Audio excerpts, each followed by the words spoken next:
최경영의 최강 시사.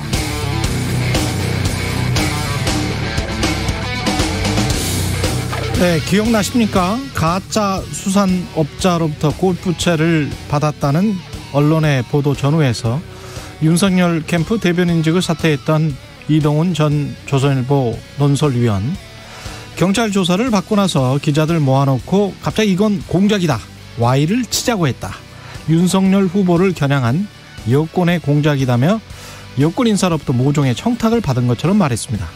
그러나 여권에서 공작을 벌인 인사가 누군지는 끝내 밝히지 않았었죠. 관련해 당시 윤석열 캠프도 헌법 가치를 무너뜨리는 공작 정치, 선거 개입, 사법 거래라고 입장을 발표했고, 윤석열 후보 본인도 JTBC와의 인터뷰에서 이동훈 전 대변인이 없는 말 지어내서 할 사람은 아니라고 보고 있다고 말한 바 있습니다. 그러나 당시 이동훈, 윤석열 캠프가 주장했던 정치 공작설의 실체는 지금 오리무중. 정치 공작을 믿는 사람들은 거의 없습니다. 그 사건은 일단 대변인 사퇴로 일단락됐고요. 그러나 이번 사건은 좀 다르죠. 여권 정치인, 언론인들을 겨냥해서 검찰청 고위 간부가 야당 당협위원장에게 고발장을 넘기고 그 고발장이 야당에게 흘러 들어갔다는 이른바 검찰 청부 고발 의혹이 사실로 확정된다면 이건 여야 대선 후보들의 주장대로 윤석열 후보 사퇴는 물론 누군가는 법적 책임까지 져야 하는 상황입니다. 그게 만약 아니라 국민의힘이나 윤 캠프의 주장대로 여권의 정치 공작이라면 여당의 정권 유지는 불가능할 것이고요. 또 당연히 누군가는 또 법적 책임을 져야만 합니다. 대충 무마될 상황이 아니라는 거죠. 진실이 무엇이든 반드시 밝혀져야 합니다.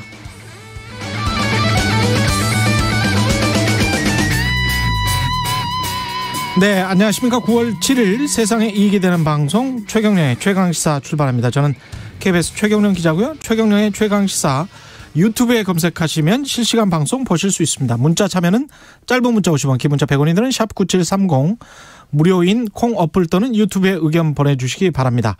오늘 1부에서는 황교안 전 국민의힘 대표 만나보고요. 2부에서는 강병원의 정치 백신, 더불어민주당 강병원 의원과 함께합니다.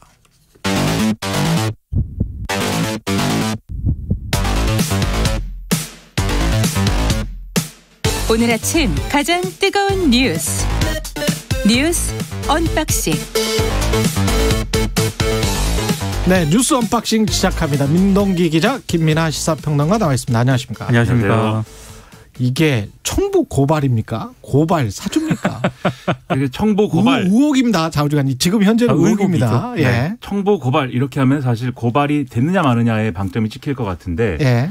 고발 사주라고 하면은 고발을 하도록 부탁을 했느냐 마느냐, 이게 이제 방점이 찍히지 않습니까? 아, 검찰의 행위에 방점을 찍으면 그렇죠. 고발 사주. 그렇습니다. 네. 청부 고발은 고발을 했느냐 안 했느냐 결과. 그렇습니다. 그러니까 주체가 국민의힘이 될 수가 있는 거죠. 이건 사실은 모든 초점은 검찰이죠, 사실. 그렇죠. 예. 네. 검찰이 책임을 져야 되는 상황까지 뭔가 일을 했느냐 안 했느냐. 네. 그게 가장 중요하죠. 그래서 예. 어제 박범계 장관이 국회 법사위에 출석을 해서요, 신속하고 엄정한 진상조사가 필요하다. 그리고 추후 진행 경과에 따라서 법무부와 대검의 합동감찰 등의 조치를 고려하겠다. 이렇게 얘기를 했습니다. 어제 법사위는 많은 분들이 보신 것처럼 여야가 공방을 주고받았는데, 관련해서 좀 새롭게 추가적으로 제기된 의혹이 하나 있습니다. KBS하고 한겨레 등이 오늘 보도한 내용인데요. 지난해 8월 당시 미래통합당이 최강우 열린민주당 의원 있지 않습니까? 예. 공직선거법 위반 혐의로 고발을 실제로 했거든요.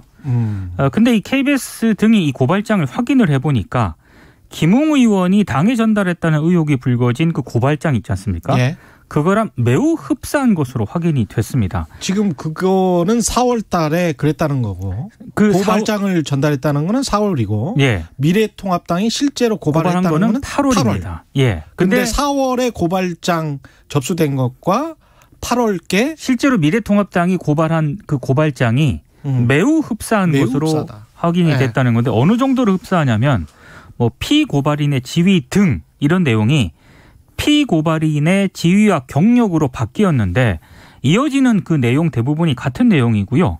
단어나 문구를 극히 일부 달리한 수준입니다. 그러니까 이 최강욱 의원 같은 경우에는 실제 다른 주민등록번호 앞자리가 두 고발장에 똑같았다는 그런 지적이 나왔잖아요. 예. 그 주민등록번호에 이어서 고발장 내용도 사실상 판박이라는 그런 얘기인데 이런 점을 고려를 했을 때 미래통합당이 뒤늦게 이 고발장을 재활용한 것 아니냐 이런 의혹이 제기가 되고 있습니다. 참고로 미래통합당의 이 고발 이후에 최강욱 의원이 실제로 검찰 수사를 받았고요. 지난 6월 1심에서 벌금 80만 원을 선고를 받았고 현재 항소심이 진행 중입니다. 예. 그러니까 이 고발장이 이 지금 이제 논란이 되고 있는 고발장이 두 개 아닙니까? 4월 3일 날 전달된 고발장하고 4월 8일 날 이제 전달된 고발장인데 이제 8일 날 전달될 고발장이에요. 그럼 이게 만약에 지금 얘기대로 미래통합당이 실제로 고발하는 데까지 이어졌다고 하면 이걸 이제 청부 고발이다 이렇게 얘기할 수도 있을 텐데 그러면 이제 청부가 맞느냐 요걸 이제 확인해 봐야 되겠죠. 이런 데 있어서는. 예. 그러면 여기서 논란이 되는 게 그러면 이 고발장을 누가 작성했느냐가 그러면 핵심 아니겠습니까? 그렇죠. 그런데 어제 나온 여러 가지 주장 중에 김웅 의원이 고발장을 작성했다고도 하고 뭐 초안을 잡았다고도 하고 전달만 했다고도 하고 여러 가지 얘기가 있지만 장제원 의원이 국회 법사위에서 주장한 바가 있어요. 뭐냐면 뉴스버스가 처음에 이 사안에 대해서 보도를 할 때 김웅 의원이 본인이 고발장을 작성했고 윤석열 전 총장과는 관련이 없다라고 얘기한 부분을 의도적으로 누락했다. 이렇게 주장을 했거든요. 물론 이게 의도적으로 누락됐다고 저는 보이지는 않습니다. 왜냐하면 예. 뉴스버스 보도나 그 이후에 이제 이진동 발행의 인터뷰나 이런 데서 이 사실을 얘기를 했기 때문에 예. 의도적 누락은 아니라고 보는데 통화 내용 전문을 다 공개를 했으니까요. 그렇습니다. 문제는 뭐냐면 그러면 지금 이제 말씀드린 미래통합당의 실제로 고발로 이어진 고발장의 작성자는 그러면 김웅 의원이 되는 거예요. 예. 그렇죠? 그러면 이제 김웅 의원이 작성을 해가지고 미래통합당이 고발을 했다면 이제 청부 부분은 이제 없는 건데 다만 이 부분에 있어서 김웅 의원이 계속 말이 바뀝니다. 김웅 의원이 어제 TV조선하고 이제 이 예. 인터뷰를 한 걸 보면은 이렇게 얘기를 하고 있습니다. 이 고발장은 내 스타일이 아니다. 본인이 작성한 게 아니다 그러니까. 예. 그리고 자신이 언론에다 한 얘기는 초안을 잡고 뭐 이렇게 하는 과정에 자기가 이제 좀 역할을 했다는 것이지. 초안을 누구랑 잡았을까요? 그것도 미래통합당의 당내 인사를 상대로 한 것인지 뭐 예. 등등도 정확하게 기억나지 않는다라고 했어요. 기억이 나지 않는다. 그렇죠. 그렇게 얘기를 하고 있어요. 근데 왜 또 초기에는 뉴스버스와 인터뷰에서 전날만 했을 뿐이다 이랬단 말이죠. 그러니까 김웅 의원 얘기가 계속 바뀌고 있기 때문에 그럼 지금 몇 번째 바뀌는 거예요? 전달만 했을 뿐이다. 근데 그 초안은 내가 쓴 것 같다. 그렇죠. 기억이 나지 않는다. 김웅 의원의 주장은 예. 4월 3일 고발장과 8일 고발장 중에 8일 고발장에 대해서 자꾸 얘기를 해요. 최강욱 열린민주당 의원과 관련된 부분만 김웅 의원이 계속 얘기를 하고 있습니다. 네, 그걸 자기가 작성했다든지 초안을 잡았다든지 뭐 이런 얘기를 하고 전달했다라는 것은 그럼 3일 날 고발장은 뭐냐라고 물었을 때 예. 그건 내가 뭔진 잘 모르겠으나 뭔가 나한테 보냈다면 아마 당에 전달을 했을 것이다. 이제 이렇게 얘기를 하고 있는 거거든요. 방폭파와 관련해서는 뭐라고 하고 있습니까? 그 이걸 전달한 다음에 폭파를 해라. 그 방폭파는 이게 일종의 공익제보라고 주장을 하고 있는데 예. 이 고발장이 넘어온 게 공익제보를 했기 때문에 누군가 그 제보자의 신원을 감추기 위해서는 방을 이제 폭파하는 것이 필요했고 늘 그렇게 해왔다라고 얘기를 했는데요. 그러니까 이게 방금 말씀드린 고발장 문제로 다시 돌아가면 그러면 김웅 의원이 작성했는지 여부가 불분명한 고발장인 거죠. 8일 고발장은. 그리고 지금까지 보도 내용을 보면 이 고발장은 어쨌든 텔레그램을 통해서 어떤 메신저를 통해서 누군가로부터 손준성이라는 이름을 가진 사람으로부터 김웅 의원에게 전달이 한 번 됐습니다. 그러니까 김웅 의원이 작성했다면 김웅 의원이 작성한 다음에 검사한테 보낸 다음에 다시 받은 게 되는 것이고 예. 김웅 의원이 작성 안 했다면 검사로부터 와가지고 미래통합당에서 어떻게 활용되는지 모르는 이런 상황이 되는 거죠. 근데 이게 어제 오늘 김웅 의원이 인터뷰를 많이 했어요. 예. 근데 언론 보도를 좀 자세히 보셔야 되는 게 방금 말씀하신 것처럼 그 김민하 평론가가 얘기한 것처럼 TV조선 인터뷰에서는 이거 내 스타일 아니다라고 얘기를 했는데 예. 동아일보 인터뷰를 보면은요 정확하게 이런 얘기를 합니다. 예. 고발장을 내가 썼는지 전혀 기억나지 않는다 분명히 이렇게 얘기를 해요. 근데 그 뒤 얘기가 중요한데 이게 조작이 아니면 내가 한 게 맞을 텐데 이렇게 또 얘기를 해요. 그러니까 본인 얘기를 부정을 하고 또 하나가 본인을 믿지 못하고 네. 있는 것 같아요. 또 하나가 이게 뭔가요? 뉴스버스 기자랑 인터뷰했을 때도 말이 바뀌었다라고 뉴스버스 기자가 얘기를 하지 않았습니까? 예. 근데 요거를 동아일보 기자가 물어보니까 김웅 의원이 그때 내가 대구에서 올라오고 있었는데 술에 취해 있었다 이렇게 얘기를 했고요. 예. 그리고 이런 얘기도 합니다. 제보자가 내가 누군지 안다. 왜냐하면 대구에서 그때 올라온 것까지 기억을 하고 있으면 그러니까 저는 상당히 기억을 하고 있는 건데. 상당히 기억을 하고 있는 건데 제보자가 누군지도 알고 왜냐하면 그때 당시 이거와 관련해서 소통했었던 사람은 한 사람밖에 없다. 근데 그 사람이 공개가 되는 순간 어떤 세력인지 알게 된다. 또 이렇게 얘기를 하거든요. 그러니까 분명히 기억하는 부분도 있는데 예. 본인에게 불리한 내용은 또 정확하게 기억이 나지 않는다. 그냥 요렇게 기억에서 지워버렸나? 모르겠습니다. 그래서 김웅 의원이 언론과 인터뷰한 내용 자체가 예. 굉장히 왔다 갔다 하고 있기 때문에 내용을 좀 잘 보셔야 될 것 같습니다. 아까 김연아 평론가 그런 이야기 했잖아요. 손준성이라는 이름을 가진. 그렇습니다. 손준성이라는 이름을 가진 변호사, 검사, 판사 통틀어서 손준성이라는 사람은 딱 한 명. 한 명이라고 합니다. 차장검사급 한 명밖에 없는데 네. 손준성이라는 이름을 가진 우리가 이걸 보면 김학의처럼 생긴 그렇죠. 이 사건이 생각이 나요. 김학의처럼 분명히 생겼어. 하지만 밝혀지지는 않았습니다. 그렇죠. 이 사건도 이렇게 되는 거 아니에요? 손준성이라는 이름을 가진 누가 손준성 보냄이라고 썼어. 하지만 손준성은 아니야. 그러니까 윤석열 캠프 측에서 계속 주장하고 있기 때문에 예. 제가 그렇게 말씀드리는데 예. 손준성 검사라고 계속 얘기를 했더니 예. 그게 손준성이라는 사람이 손준성 검사라는 증거가 있느냐. 텔레그램 메시지라는 것은 이름을 이제 어떻게 등록하느냐에 따라 바꿀 수 있는 것이다. 이렇게 주장을 하고. 그러니까 김학의처럼 생긴 사람이 있을 수가 있었던 거죠. 그때. 그렇죠. 그리고 예. 손준성 보냄이라는 이 문구 자체도 뭔가 조작된 거 아니냐. 합성된 거 아니냐. 그렇죠. 뭐 이렇게도 주장을 하고. 손준성이라는 이름을 알았을 거겠죠. 네. 누군가가. 네. 그렇게 가면 이제 한도 끝도 없는 거예요. 2020년 4월 달에 2020년 9월에 이게 문제가 될 것을 예상하고 그렇지. 손준성이라는 이름을 가명을 써가지고 뭐 이렇게 전달을 하는 뭐 이런 시나리오를 막 그려야 되는데 거의 신입니다. 신. 손준성 검사 예. 얘기가 나왔으니까 어제 또 추미애 전 법무부 장관이 손준성 검사와 관련된 얘기를 하나 한 게 있거든요. 지난해 8월 검찰 중간간부 인사가 있었는데 그때 윤석열 전 총장이 대변인은 입이고 수사정보정책관은 눈과 귀다.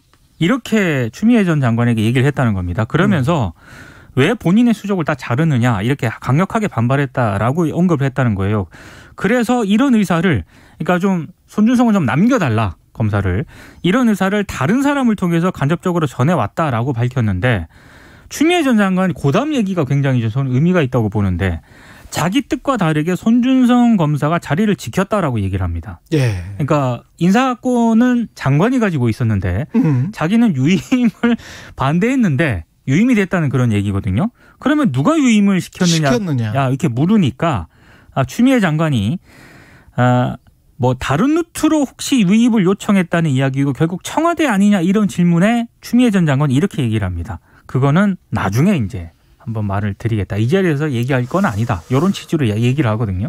근데 이것도 손준성 검사랑 그럼 누구이냐에 대해서 윤석열 캠프와 지금 또 이 뉴스의 어떤 핵심이 또 판단이 달라요. 왜냐하면 지금 뉴스버스 보도는 손준성 검사는 윤석열 전 총장의 최측근이다잖아요. 그 보도의 내용이. 윤석열 캠프에서는 손준성 검사라는 사람은 추미애 장관이 인사를 해갖고 온 사람이기 때문에 이른바 추미애 쪽 사람이다. 이렇게 또 주장을 하고 있어요. 그런데 추미애 전 장관 얘기는 그게 아니다라고 그렇죠. 확인을 해준 전혀 거죠. 아니라는 거죠. 네. 그리고 범죄정보과는 이 정책기획과는 검찰총장의 눈이 그렇죠. 맞죠. 근데 눈과 귀를 가리고 수족을 잘랐답니다. 네. 그리고 또 뭐라고 하고 있냐면 당시에 대검 공공수사부장 배용원 검사의 경우에도 추미애 장관이 인사를 해서 온 사람이기 때문에 추미애 라인이다. 또 이렇게 주장을 해요. 윤석열 캠프에서.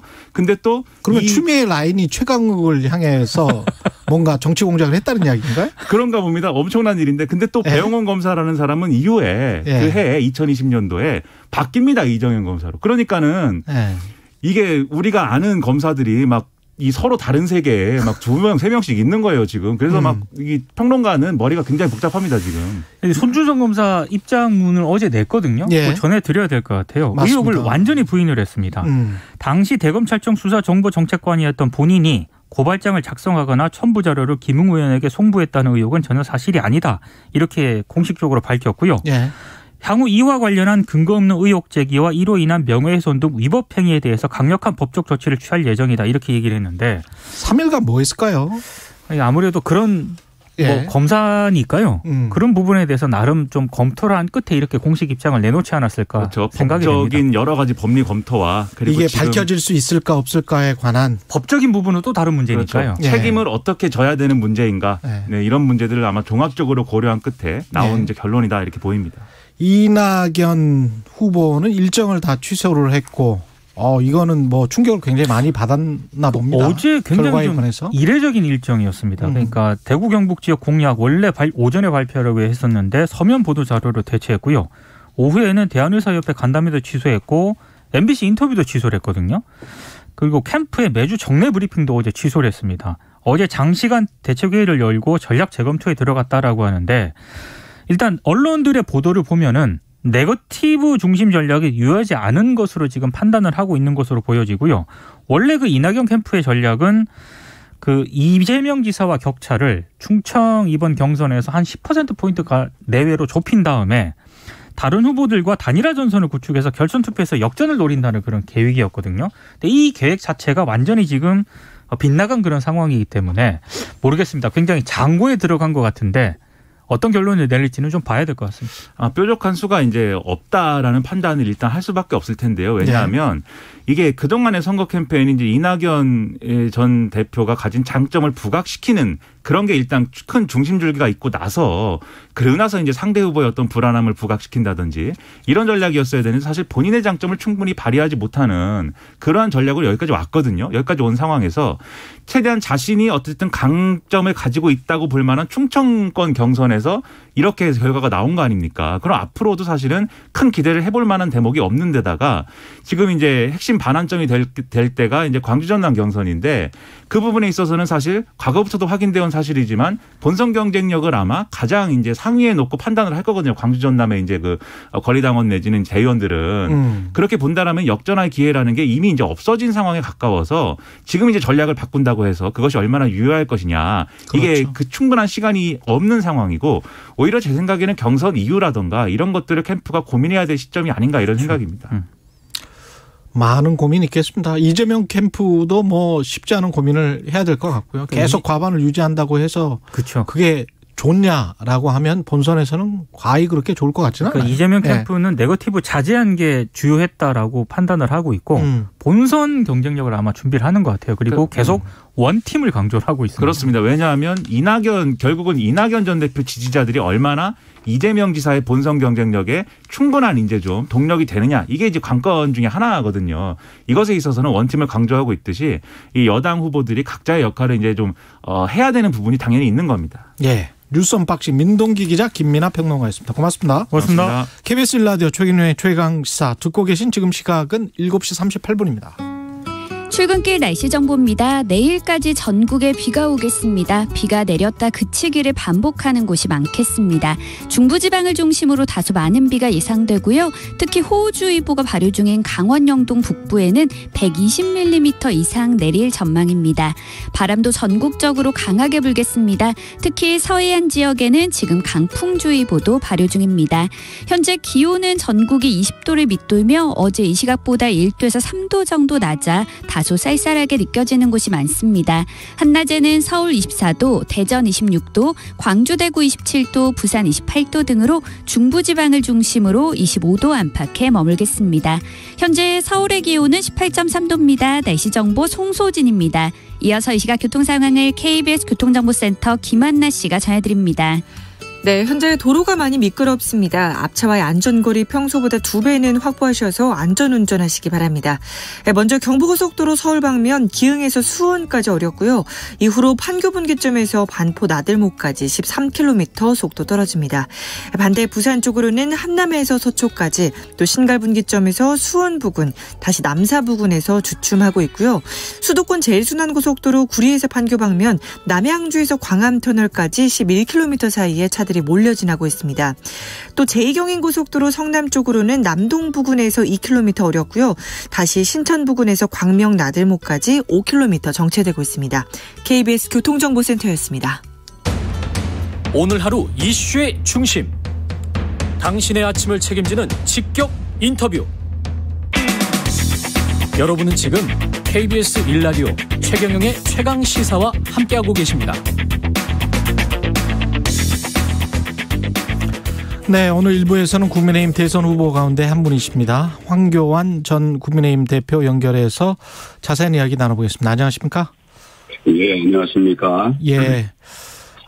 후보님, 미래통합당 원탑 체제일 때 지난해 총선이었죠. 그때 언론에서 보통 이제 미래통합당 원탑 체제, 황교안 대표 이렇게 이야기를 했었거든요. 예. 지금 그때 당시에 당협위원장이 검찰로부터 고발장을 받아서 법률지원단 쪽에 전달을 했다라는 그 의혹과 관련된 보도들이 계속 지금 나오고 있어서 국민들도 계속 관심이고, 특히 또 이제 법무부 장관도 하셨기 때문에 이 조직을 너무나 잘 알고 계시는 거 아닙니까? 국민의힘도 잘 알고 계시고 검찰도 잘 알고 계시고 그래서. 예, 잘 알고 있습니다. 예. 어떻게 보십니까? 지금 마타도입니다. 마타도는 안 되고요. 예. 정말 정의롭지 못하지요. 저는 지금 정말 선거 정의가 중요하다고 생각하고, 예. 선거 정의를 지켜내기 위해서 노력을 하고 있습니다. 지금 부정선거 규명에 힘을 쏟고 있는데, 이거 자체가 선거 정의를 세우기 위한 것이죠. 부정선거 규명에 힘을 쏟고 있는다는 말씀은 무슨 말씀이시죠? 지금 지난 4.15 총선에서 예. 많은 선거 불법 행위들이 있었습니다. 이런 것들이 지난 6월 28일 인천 연수울에서 있었던 재검표 이후에 계속 쏟아지고 있습니다. 민경욱 전 의원이 주장했던 거 말씀하시는 누구요? 거죠? 예, 민경욱 전 의원이 주장했던 거 말씀하시는 겁니까? 민경욱 의원뿐만 아니라 예. 많은 시민들이 부정선거 의혹을 주장했었었는데, 예. 이제 그것이 구체적으로 드러나기 시작한 거죠. 이게 구체적으로 드러나기 시작해서 그래서 여권이 정치 공작을 한 것이다 이런 말씀이신가요, 혹시? 지금 중요한 것은 예. 지난 선거가 적법하게 치러졌느냐 하는 이런 것인데, 예. 재검표 과정을 쭉 이어가면서 보니까 만도 안 되는 투표용지가 현장에서 막 쏟아져 나오는 겁니다. 이걸 누가 했느냐? 예. 결국 민주당이나 또 선관위에서 한 것으로 이렇게 보여지는 증거들이 나오고 있는 거죠. 그래서 그 부분을 제가 계속 지적하고 있는 겁니다. 예. 이 부정선거가 있었던 것 같다. 4.15 총선에서 그런 말씀을 의혹 제기를 해 주셨는데요. 그 의혹 제기 말고 이 관련해서 검찰이 김웅 당협위원장에게 고발장을 줬다라는 이 의혹과 관련해서는 어떻게 생각하십니까? 검찰이 김웅에게 예. 그런 내용은 제가 알지 못하는 내용이고 듣도 보도 못하는 말입니다. 지금 최근에 그런 것이 불거져서 예. 저도 이제 좀 이리저리 생각해보고 알아보고는 있습니다만은 예. 대부분은 거짓 사실로 알고 있습니다. 그게 국민의힘 내부에서 지금 제보자 또는 관련해서 협력자라고 해야 되나요? 하여간 국민의힘 내부에서 뭔가 당시에 법률 지원단 또는 그 비슷한 일을 했던 사람으로부터 나간 것처럼 뉴스버스의 기자는 이야기를 하고 있거든요. 예. 관련된 문서가. 예. 그때 당시에 대표셨는데 그때 예. 시스템은 어땠는지 궁금하거든요. 그러니까 각종 공익 제보를 받기는 받았습니까? 제보를? 물론 제가 받은 것은 없고요. 예. 또 우리 당에서도 받은 것이 없는 것으로 알고 있습니다. 제가 공식적으로 받았으면 보고를 받았을 텐데. 당에서는 받은 게 없다고요? 저와 또 우리 간부들 예. 이런 쪽에서는 아는 바가 없습니다. 그 당시에 이제 민주당이 하도 불법을 여기저기서 많이 하기 때문에 예. 우리가 법률 지원단을 대폭 확대했었어요. 200여 명의 법률 지원단이 구성돼 있었고 예. 여러 이슈들 여러 문제들에 대해서 법률적인 대응을 쭉 했었는데 예. 거기 관련된 누가 어떤 것을 주고받았는지 모르겠지만 의미 있는 바꿔 말하면 지휘부에서 알만한 일들은 보고된 바가 없습니다. 근데 만약에 이 의혹이 사실이라면 이게 사실이면 굉장히 의미 있는 일이거든요. 검찰 정치적 중립성을 지켜야 되는 검찰이 스스로 고발장을 작성해서 야당 정치권에 넘겼다라는 거잖아요. 그건 가정을 전제로 얘기할 수는 없을 것 같고요. 예. 뭐 저나 저희 지휘부는 그런 내용을 보고 들은 바도 없고 또 알지도 못하고 있습니다. 지금 다 저는 사실은 프레임 씌우기라고 그렇게 보고 있는데 예. 그런 프레임은 뭐 정말 못된 겁니다. 뭐 저도 민주당과 또 그 추종 세력들로부터 말할 수 없는 그 사악한 프레임 세우기에 예. 많은 피해를 당했었어요. 예. 뭐 이것은 반드시 고쳐 나가야 된다고 저는 생각하고 그런 의지를 가지고 있습니다. 그러면 지금 말씀하시는 민주당과 그 사악한 세력에게 가진 프레임을 당했었다. 지금 이 사건도 마찬가지라고 생각을 하세요? 민주당과. 저는 뭐 그런 아주 어두운 그런 그림자가 있다고 봅니다. 그게 당사자들이 지금 아마 그런 일이 없다라고 얘기하고 있는 걸로 알고 있어요. 당사자들이 그런 일이 없다라고 얘기하면 예. 뭐 주장하는 사람들이 입증을 해야 되죠. 말만 할 일이 아닙니다. 그게 그 증거 캡처된 서류가 나왔는데 고발장이 그게 이미 증거 아닌가요? 이제 그 고발장의 내용의 진정성에 대해서 입증을 해야 되죠. 그냥 아무거나 고발장 써낸다고 해서 그게 팩트는 아니거든요. 예. 우리 당사자들은 지금 아니라고 하고 있지 않습니까? 그러면 고발한 사람. 그래서 아니라고 하는 거는 이제 주장인데 어제 그러니까 KBS 뉴스 보도도 보면 4월에 접수됐다라고 지금 의혹이 제기되는 그 고발장과 미래통합당이 8월에 직접 그 검찰에 접수시킨 고발장의 내용이 판박이처럼 똑같다. 이런 보도가 나왔었거든요. 고발장이 접수가 됐고 그 내용이 뭔지 아는 거는 아마 조사를 해보면 금방 나올 겁니다. 의혹에 필요가 없는 거죠. 그리고 이제 뭐 필요한 수사를 하면 되는 거죠. 예, 그렇군요. 이 문제는 어떻게 잘 밝혀질 거라고 보세요? 지금 검찰이나 공수처가 충분히 수사를 해야 된다고 보십니까? 아니면 어떻게 보십니까? 만약에 여권의 정치 공작이라는 그 주장이 맞는다고 하더라도 그렇더라도 수사를 해야 되는 거 아닙니까? 지금 이제 계속 가정을 전제로 질문하시니까 예. 제가 가정에는 답하는 것이 안 맞다는 말씀을 드렸고요. 예. 당당하면 고소고발하고 예. 수사기관에 나와서 조사 진술을 하면 됩니다. 그럼 또 수사기관이 이름이 수사기관이라고 하면 그 주장에 대해서 진위를 가리겠죠. 이거를 사실관계가 확인되지도 않고 나오지도 않은 상황에서 언론이 이거를 키워서 이렇게 하는 것은 그건 옳지 않다고 생각합니다. 그 관련해서 당시에 법률 지원단으로부터 이런 제보는 전혀 받지 못하셨습니까? 이런 제보에 관한 보고. 그런 얘기를 벌써 4번 말씀드렸습니다. 아, 그렇군요. 그렇군요. 예. 경선 이야기 좀 해보겠습니다. 거기까지 이제 마치고요. 그 관련해서는. 예. 경선 관련해서 이제 공정경선 서약식과 간담회에 참석은 하셨죠? 황 후보님은. 그렇습니다. 예. 일부 후보들은 불참을 했는데요. 어떻게 생각하세요? 지난 5일에 있었는데요. 예. 그 5일 행사는 단순히 경선 후보자 간담회뿐만 아니고 국민들에게 공정한 그 경선을 하겠다고 하는 서약식을 하는 날이었습니다. 예. 근데 몇몇 분들이 자신들의 유불리를 계산했는지 불참한 것은 아주 적절하지 않았다고 생각합니다. 예. 공정한 경선을 하겠다는 서약 그리고 공천률에 대한 불만 이거 무슨 그게 관계가 있겠습니까?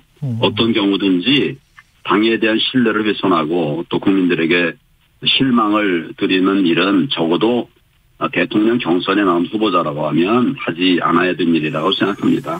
예. 역선택 방지 조항을 넣지 않기로 했단 말이죠. 이건 찬성하십니까?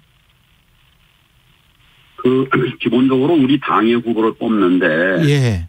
우리 당에 대해서 전략적으로 반대하는 그런 분들 때문에 우리 후보의 선출이 왜곡된다면 이건 다른 일이 아니죠. 잘못된 일이죠. 그러나 예. 선관위는 경선과 관련된 권한을 당원 당규로부터 위임받은 기구 아닙니까? 예. 여러 가지 고심해서 결정을 했다면 당연히 그 결정에 따라야 된다고 생각합니다. 지금 현재 어떻게 보세요? 1차 컷오프가 9월 15일인데 8명 선출하기로 돼 있고요. 당원 투표 20%, 여론조사 80%인데요. 황 후보님은 전망은 어떻게 하십니까? 저에 대한 전망 말씀이신가요? 예. 황 후보님. 예.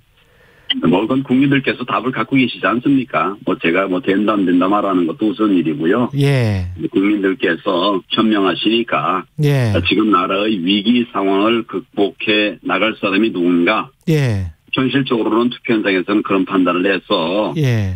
정의로운 결정을 하시리라고 저는 생각합니다. 국민을 믿습니다. 예. 여론조사 지금 사실은 지지율을 좀 높여야 되는 상황인 것 같은데 어떤 보관 같은 걸 가지고 계십니까?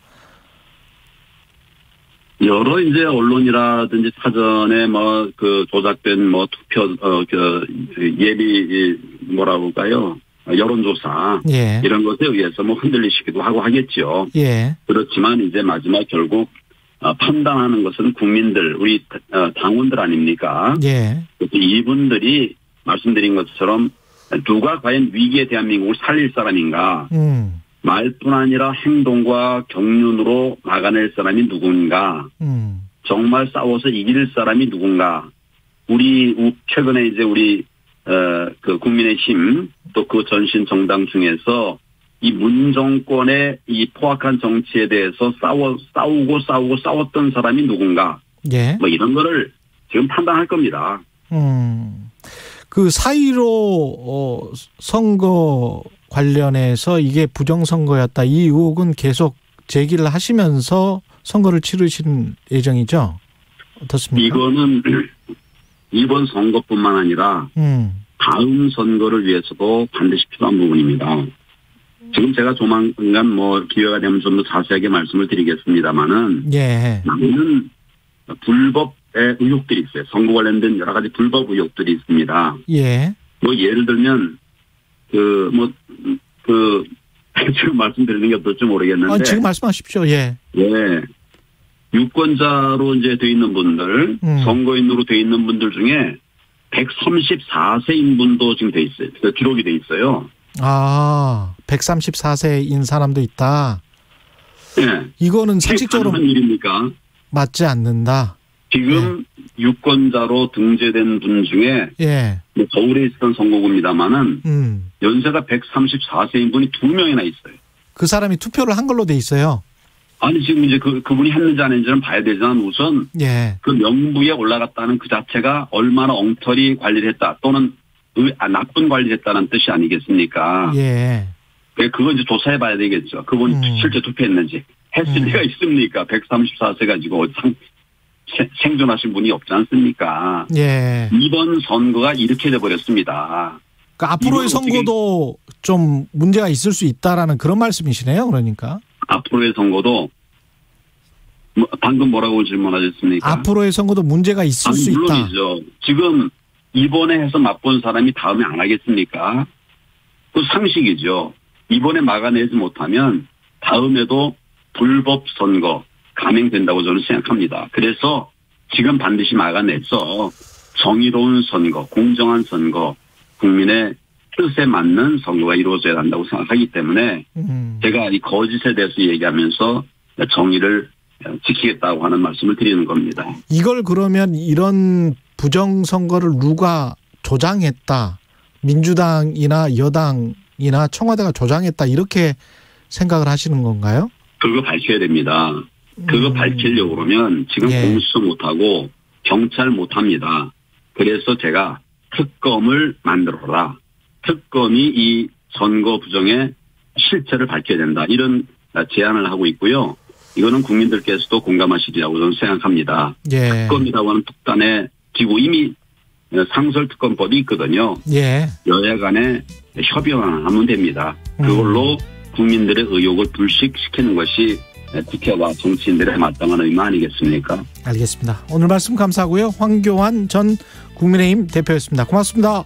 예, 수고하셨습니다. KBS 라디오 최경영의 최강시사 1부는 여기까지고요. 잠시 후 2부에서는 강병원의 정치 백신, 더불어민주당 강병원 의원 만납니다.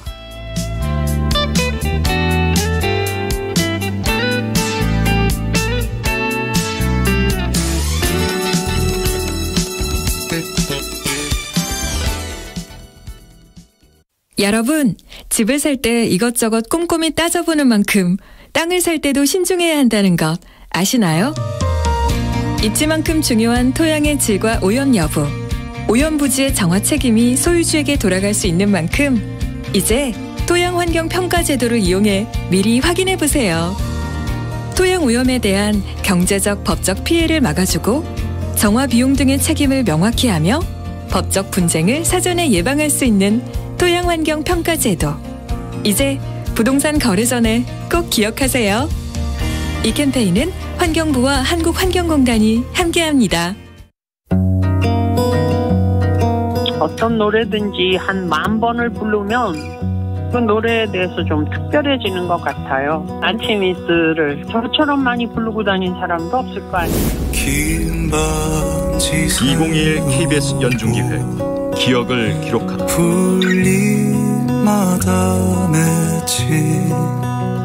사실 음반이 나온 지는 만 50주년이지만 라디오에서 제 노래가 나오고 한 거는 51년이 됐어요. 처음 그 노래를 발표한 사람이 어떠한 의도를 가졌든 간에 또는 그 노래를 되불러주지 않으면 노래라는 건 사실 오래 간다라고 볼 수가 없죠. 제가 쭉 보면 노래는 1년 가는 노래, 3년 가는 노래, 10년 가는 노래, 또 수십 년 가는 노래가 따로 있는 것 같은데 이를테면 욕심이 없는 노래, 사심이 없는 노래가 오래 가는 것 같고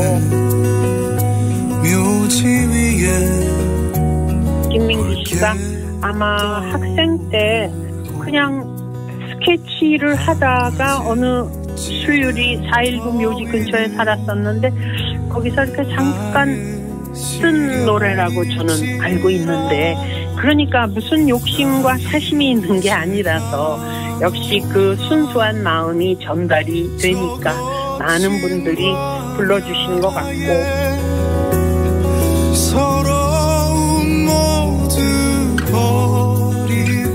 가수 양희은 씨는 기억합니다. 어떤 이들은 정치적인 이유로 금지했고 어떤 이들은 자유를 갈망하며 부르기도 했지만 50년이 지난 지금까지도 폭넓은 사랑을 받는 이유는 노래 속에 누구나의 청춘이 담겨있기 때문입니다. 당신과 대한민국의 기억 KBS가 기록합니다.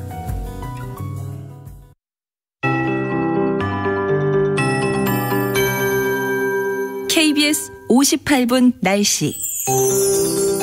오늘은 가을 기운이 완연하게 나기 시작한다는 절기 백로입니다. 백로에 비가 오면 풍년이 든다고 하는데요. 오늘 전국에 가을비가 내리겠고요. 지금 바람이 강하게 불고 있어서 다소 쌀쌀하게 느껴지는 곳이 많으니까요. 우산과 함께 가벼운 겉옷도 챙기시기 바랍니다.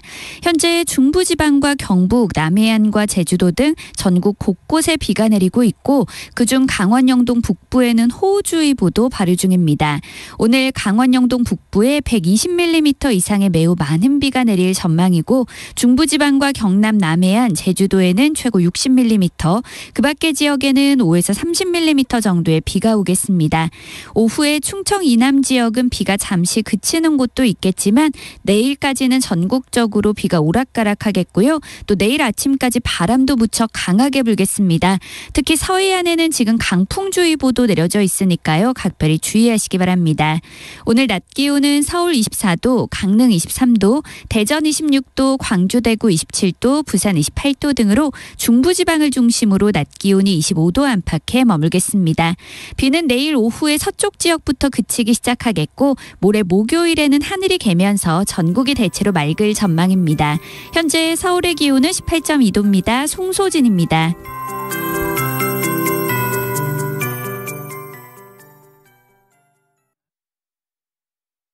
정성을 다하는 국민의 방송 KBS가 8시를 알려드립니다. AM 711kHz, FM 97.3MHz, KBS 1라디오입니다. HLKA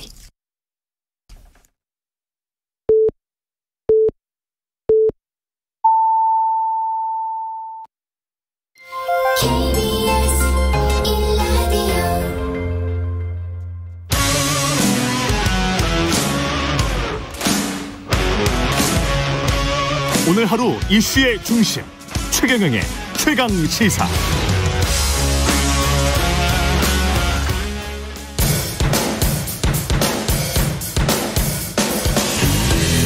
강병원의 정치 백신.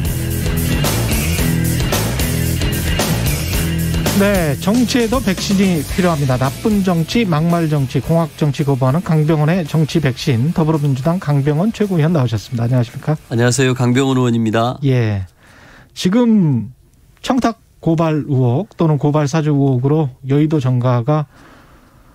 정가뿐만이 아니고 사실은 신문사, 방송사 다 뭐 이 뉴스밖에 없어요.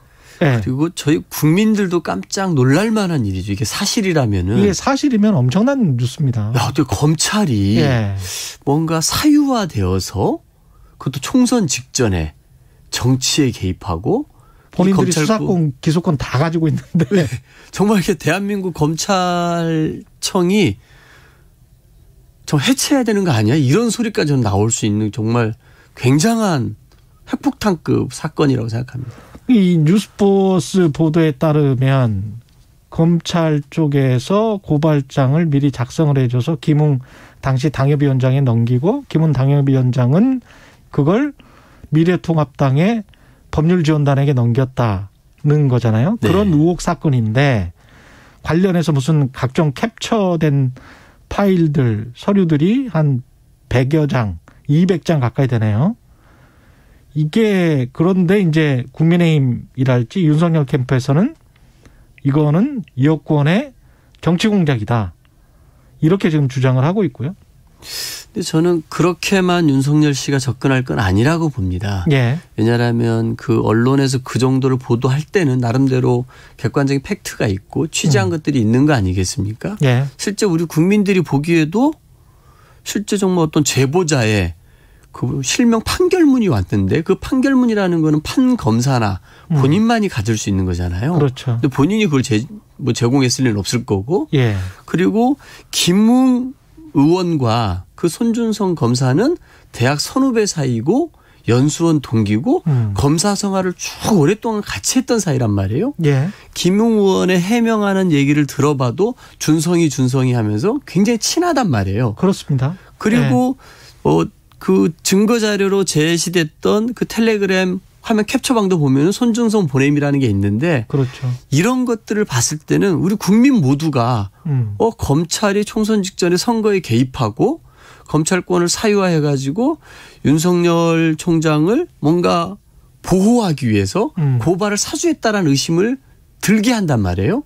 저는 이런 부분들에 관해서 이렇게 무슨 오히려 정치 공작이라고 그럴 것이 아니라 뭔가 저는 본인 주변에 이런 뭔가 나쁜 일이 일어난 거 아닙니까? 그렇다 그러면 정말 진지하게 한번 수사해달라. 예. 철저하게 파헤쳐달라. 나 억울하다. 이렇게 나와야 되는 게 기본일 것 같은데 오히려 증거를 대라면서 이거는 마치 뭐라 그럴까요?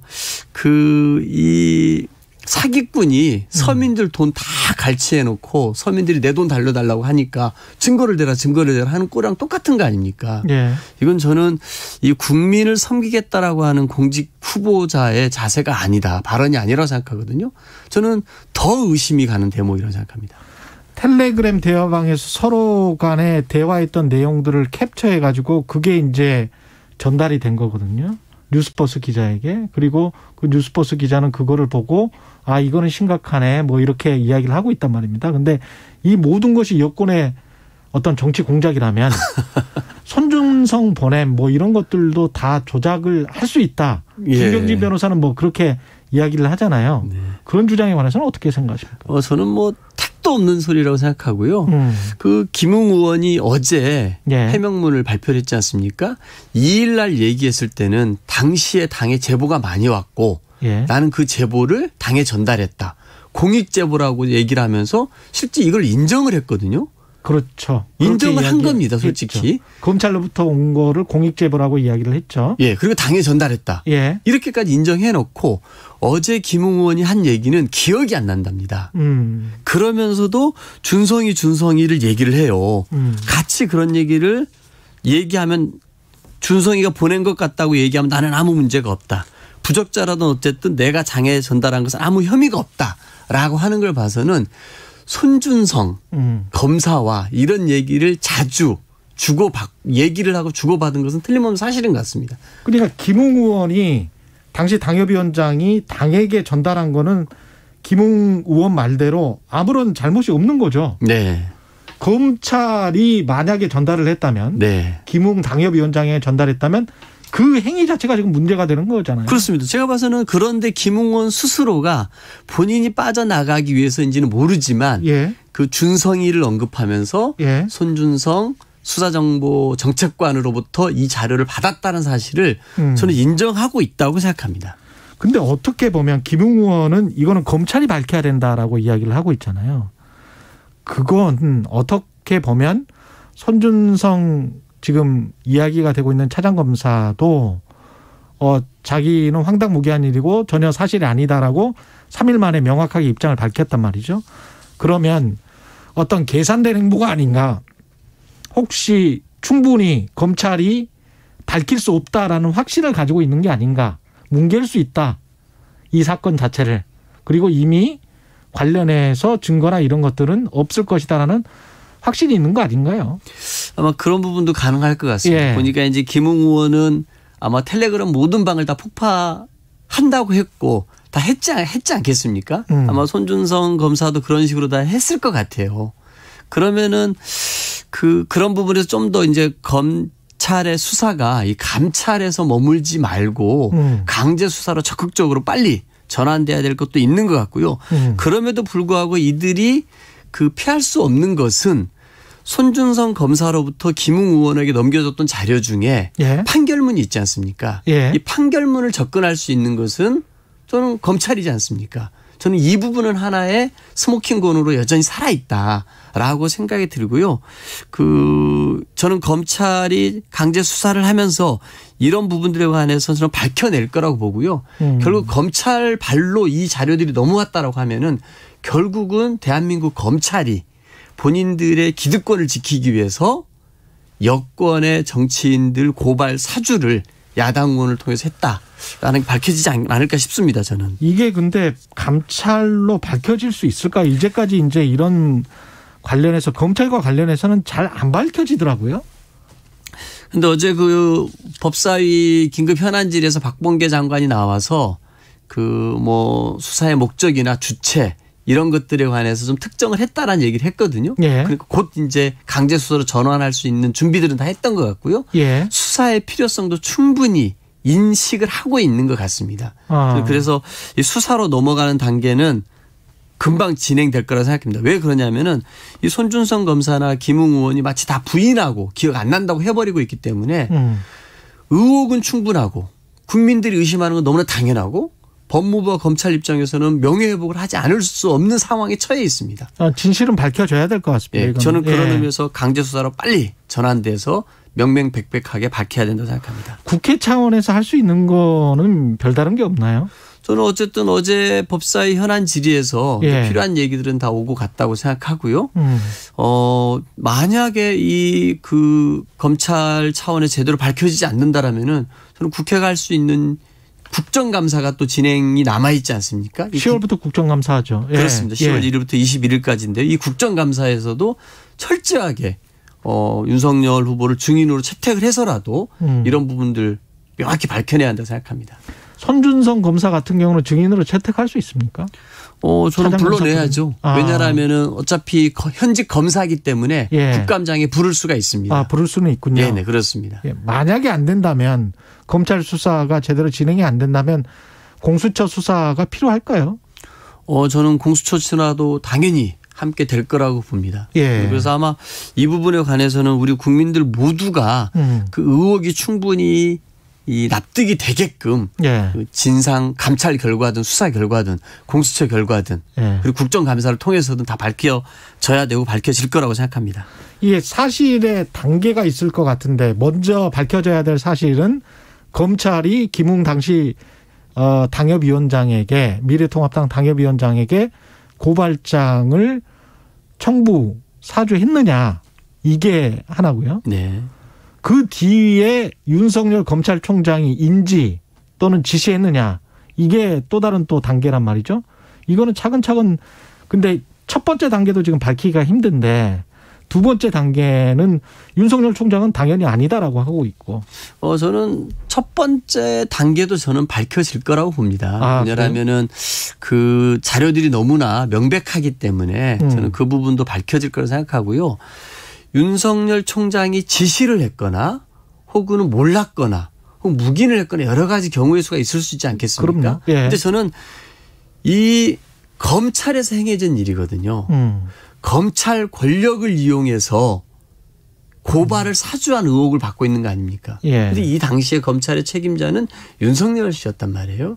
저는 어떠한 경우가 됐던 윤석열 전 총장은 이 책임을 피할 수 없다.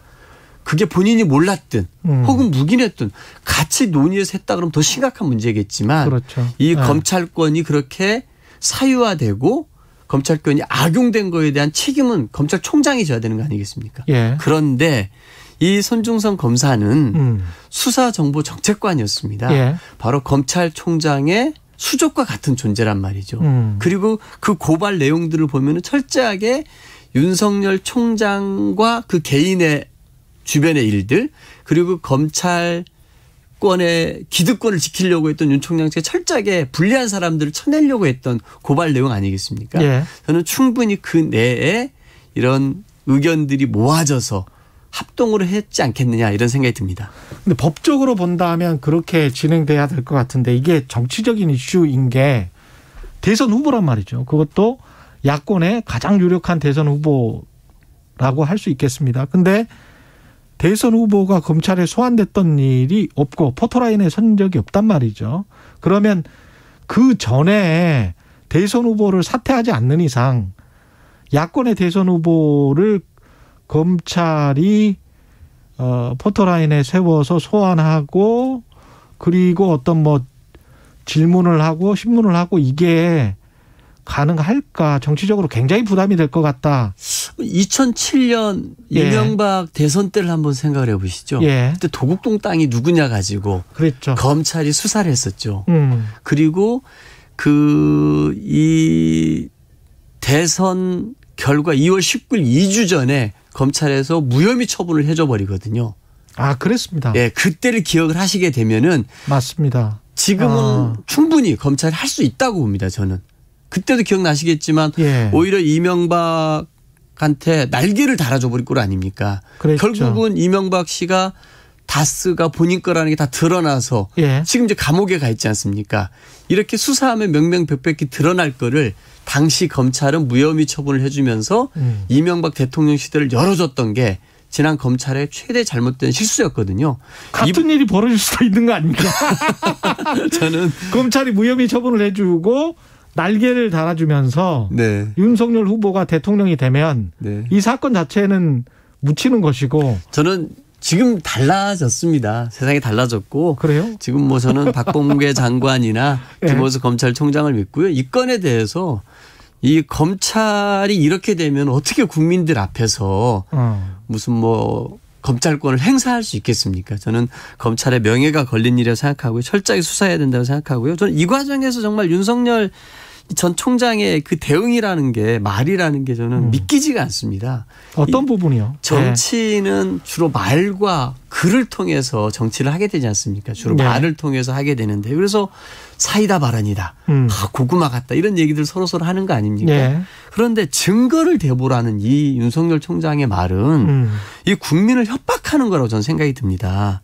이 범죄자가 할 수 있는 말을 국민께 함으로써 국민 존중에 대한 선을 이미 넘어버렸다라고 생각이 듭니다. 근데 이런 말들은 윤석열 씨에게서 한두 번이 아니에요.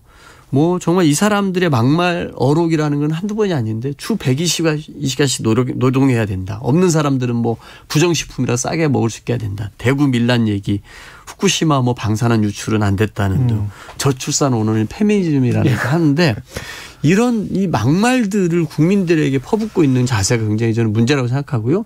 단 한 번도 본인이나 본인 주변의 가족의 문제들로 일어난 것들에 대해서 국민들 앞에서 머리를 숙여서 죄송하다, 송구스럽다는 얘기를 한 적이 없어요.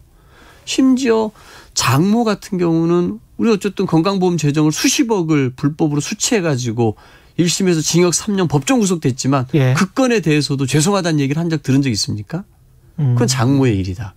부인의 논문 이 표절건에 대해서도 예. 대학이 알아서 할 일이다. 이렇게 손절하는 데 바빴지 그런 일들에 대해서 정치인으로서 국민을 섬기겠다고 하는 정치인으로서 죄송합니다. 제가 좀 부족했습니다만 철저하게 의혹을 규명하는 데 협조하겠습니다. 국민 여러분 지켜봐 주시오. 이런 얘기를 한 적이 없지 않습니까? 그러네요. 생각해 보니까. 그 좀 다른 이슈로 넘어가서 지금 뭐 시간이 별로 없어서요.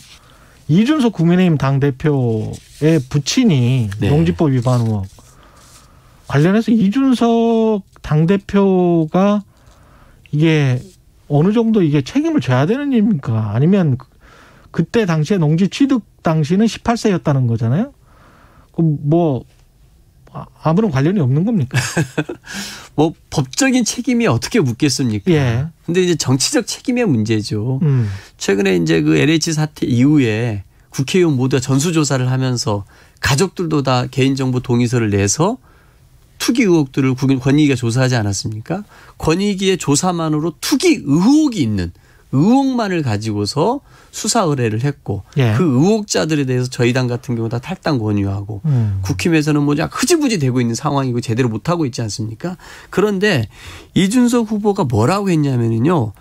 그 아버지가 제주도에서 불법 농지를 매입했을 때 당시 만 18세 학생이라 전혀 몰랐다고 얘기를 했어요. 그러니까 자기는 지금까지도 이 땅의 존재를 몰랐다는 식으로 얘기한 거 아닙니까? 그런데 그거는 아니겠. 그거는 알았어야 되죠. 그렇죠. 그래서 그런 겁니다. 왜 그러냐면은 이준석 후보는 2016년도에 새누리당의 총선 후보로 출마를 했었어요. 후보 출마 3번인가 했을걸요. 맞습니다. 예. 그때 16년도 새누리당 공천 서류에는 직계 존속의 재산을 신고하게끔 되어 있고 고지 거부는 불가하다고 명시가 되어 있습니다. 국회의원 후보자는 그렇게 돼 있죠. 예. 우리 국민들에게 공개하는 거에는 고지 거부가 가능하지만 당내 공천 심사에 필요한 그 서류에는 고지 거부 불가라고 명시가 돼 있어서 이 아버지 땅을 몰랐을 수가 없습니다. 그런데 마치 자기는 학생이어서 몰랐다라고 국민들 앞에 거짓말한 거 아닙니까? 그 부분은 좀 이상해요. 그러니까 그 앞에 만 18세 때는 몰랐을 수 있는데 그 다음에 3번이나 국회의원 후보에 출마를 했기 때문에 그리고 본인이 그 관련해서는 제출을 해야 되는데. 그럼요. 그런데 이걸 가지고서 국민들 앞에서 뻔히 드러날 거짓말을 한 거 아닙니까? 몰랐다고. 그러면서 마치 이 부동산 투기에 대해서는 엄정하게 하겠다. 민주당보다 더 강력하게 했다고 했지만 결국 자기는 아버지의 불법 농지 취득에 대해서는 거짓말을 한 꼴이 된 거 아닙니까? 이 아버지의 불법 농지 취득에 대해서 저는 법적 책임은 없다. 인정합니다. 하지만 국민들 앞에서 거짓말했던 이 행태에 대해서는 정치적 책임을 져야 된다라고 생각합니다. 윤희숙 의원의 그 사직서 이거는 내면 바로 그만둘 수 있게 해야 한다는 취지의 국회법 개정안까지 지금 윤희숙 의원이 냈는데. 제가 냈습니다. 강병훈 의원이? 국회의원 사퇴쇼 방지법을 냈는데요. 사퇴쇼 방지법? 네, 저는 윤희숙 의원이 이번에 좀 아름다운 정치인으로 남을 수 있었다면 어떻게 해야 됐냐면요. 저는 무관하지만 아버지께서 80이 넘으셨는데 8억이라는 큰 돈을 들여서 아무 연고도 없는 세종에다가 농지를 불법으로 취득해서 농지법 위반을 했습니다. 저와는 무관하지만 제 가족의 일로 국민 여러분께 심려를 끼쳐드려서 죄송합니다. 저는 이거에 대해서 책임지는 자세로 정계를 은퇴하겠다. 사퇴가 아닌 정계를 은퇴하겠다 했다 그러면은 윤희숙 의원은 정말 기억에 남는 정치인이 됐을 겁니다. 그런데 이 과정에서 아버지의 이런 거는 굉장히 작게 취급이 되고요. 본인이 여권으로부터 공격받고 있다. 그리고 권익위가 자신을 공격하고 있고 연자제의 희생양이고 본인이 문재인 정부의 부동산 실패를 앞장서서 공격했더니 자기를 이렇게 공격할 거다. 그래서 나는 사퇴를 하겠다고 하지 않았습니까? 이거는 뭐냐면은 국면을 전환하고 정쟁의 소재로 이용을 하고 또 본인이 정치적으로 이후에 더 큰 입지를 키울 요량으로 사퇴를 쇼로 저는 하는 또 다른 정치다. 또 다른 정치라고 생각합니다. 다들 그런 얘기 하지 않습니까? 네. 윤희숙은 이제 다음에는 더 큰 정치인이 될 거야. 서울시장에 나갈 수도 있고 다음 대선에서 윤희숙밖에 없어. 이런 얘기를 듣지 않습니까? 그러니까 저는 국면 전환용으로 정쟁용으로 본인의 정치적 입지를 키울 여랑으로 이 국회의원 사퇴를 저는 악용했다고 생각합니다. 저는 그런 의미에서 이 사퇴쇼 방지법으로요. 사직서를 제출하면 바로 사직 처리되는 것으로 법을 냈습니다. 더 이상 이 쇼를 하는 거는 용납해서는 안 된다고 생각합니다. 알겠습니다. 말씀 감사하고요. 강병원의 정치 백신 더불어민주당 강병원 의원이었습니다. 고맙습니다. 예, 감사합니다. 공정, 공익, 그리고 균형. 한 발짝 더 들어간다. 세상에 이익이 되는 방송. 최경영의 최강시사.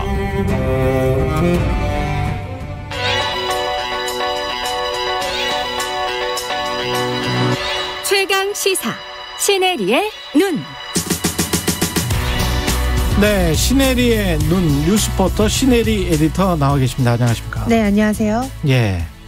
올림픽의 저주인가요? 예. 일본의 스가 총리가 물러나기로 했습니다. 네, 지난번에 제가 왜 올림픽 치른 총리는 항상 늘 물러나야 되는 징크스가 있다고 말씀드렸었잖아요. 예. 이번에도 역시 빗나가지 않았습니다.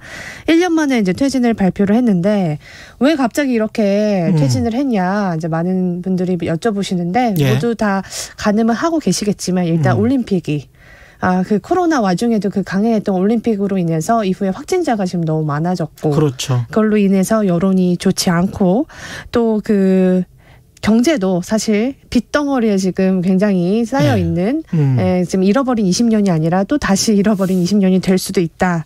지금 이런 것 때문에 굉장히 이제 여론이 악화됐습니다. 코로나 같은 경우에 한 2만 명 정도 되죠, 지금 확진자들이. 네, 맞습니다. 그리고 사망자도 한 5, 60명씩 나오는 것 같습니다. 맞습니다. 예. 네, 우리나라보다 훨씬 더 좀 심각한 상황이고 백신도 사실은 더 많이 구했다고는 하지만 이 백신 접종 속도가 그렇게 빠르지 않은 상황이고요. 예. 이 최근 몇 주 사이에 이 자민당 그 안에서도 파벌 간의 싸움이 있었다는 그런 기사들이 외신에서 많이 나오고 있습니다.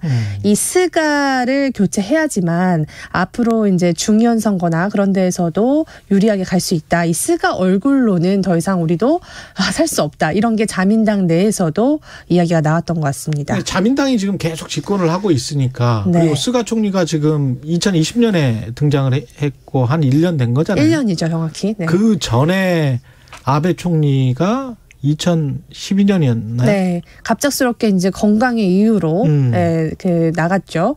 그런데 이제 스가가 바로 이어받게 되죠. 이게 어떻게 보면 아베의 뒷그늘에 스가 총리도 있었던 것이고, 네, 맞습니다. 포스트 아베를 또 뽑는데, 네. 아베의 어떤 정치적인 후광이라고 해야 될까요? 정치적인 영향력이 계속 지금 되고 있는 걸로 봐야 되는 거죠. 근데 그렇지 않다는 게 지금의 그 선거의 다른 점이라고 합니다. 예. 이전과 달리 사실은 말씀대로 계속 그냥 승계되고 있기 때문에 그동안 그렇게 여론에 의식하지 않아도 충분히 뭐 승리가 가능했지만 요즘 지금 이 여론이 워낙 안 좋아지고 있어서 지금 이 자민당 내에서도 이 여론의 지지를 많이 받는 그런 포스트 스가를 뽑고 싶어 한다는 겁니다. 아, 그래요? 네, 그러니까 예. 아베 성향이 강한 그런 인물이기보다는 국민의 지지를 많이 받는 그런 인물을 뽑기 위함인데 예. 그럼에도 저는 아베 영향력은 죽진 않았다라고 보지만 이전과는 조금 다른 구도다라고 해석하는데요. 예. 지금 그 아베 이제 포스트 아베 스가 이렇게 사파전으로 지금 요약이 되고 있습니다. 사파전? 네, 그래서 예. 고노다로랑 뭐 이시바 시게루, 그다음에 기시다 후미오, 그다음에 여성 정치인 이 다카이치 시나 이렇게 4명으로 굳혀지는데. 예. 지금 여론조사 뭐 요미우리 신문이나 이런 데 보면 고노다로가 압도적인 1위입니다. 고노다로? 예, 고노다로는 이전에 우리 그 외교 결례를 좀 범해서 논란이 됐던 인물이기도 한데요. 이 사람이 원래 그 고노담화 를 했던 고노 요헤이 당시 그 관방장관의 아들입니다. 초반에는 굉장히 그 한국어도 막 배우고 굉장히 한국에 대한 친근감을 좀 이렇게 표시했던 사람이 사실 아베의 힘을 입어서 이제 그 정치계에 입문하면서 조금 스탠스가 달라졌거든요. 근데 이 사람이 이제 그 외국에서 학교를 나왔어요. 조지타운 그쪽에서 이제 뭐 정치를 공부하고 해서 영어도 굉장히 능통하고 이 트위터를 굉장히 열심히 해서 이 팔로워가 235만 명이나 됩니다. 그러니까 사실 일본 정치인 중에서는 이렇게 막 SNS를 활발히 하는 그런 캐릭터가 거의 없거든요. 예. 그렇다 보니까 고노다로가 굉장히 국민들한테는 친근한 이미지로 굉장히 지지를 많이 받고 있는 그런 인물이고요. 지금 그 지역구 기반이 약한 초선 의원들은 지금 국민적 지지가 높은 인물이 되기를 원하고 있다고 합니다. 그래서 이 젊은 층들은 오히려 고노다로를 조금 밀어주고 대신 굉장히 좀 아직까지는 이 탈원전이나 뭐 여성 일환 이런 것들 검토를 주장하고 있기 때문에 고노다로가 여성 일환? 네. 그래서 간부들 사이에는 이제 고노다로는 절대 안 된다. 그래서 오히려 간부들은 싫어하지만 이 젊은 정치인들은 굉장히 선호하는 그런 인물이고 또 국민들의 여론도 고노다로로 좀 좁혀지고 있다. 이렇게 보시면 될 것 같고요. 재밌네요. 네. 네. 그리고 두 번째는 한일 관계 그럼 누가 돼야 될 것인가. 이 보면 이제 2위가 있어요. 국민 여론 이제 조사를 했더니 이시바 시게루라는 사람이 있는데 이 사람은 대표적인 이 친한파 정치인입니다. 반아베입니다. 그러니까 아베와 노선을 딱 선을 긋고 자민당인데 네. 한일 관계를 개선해야 된다. 이런 필요성을 계속 제기했던 인물인데요.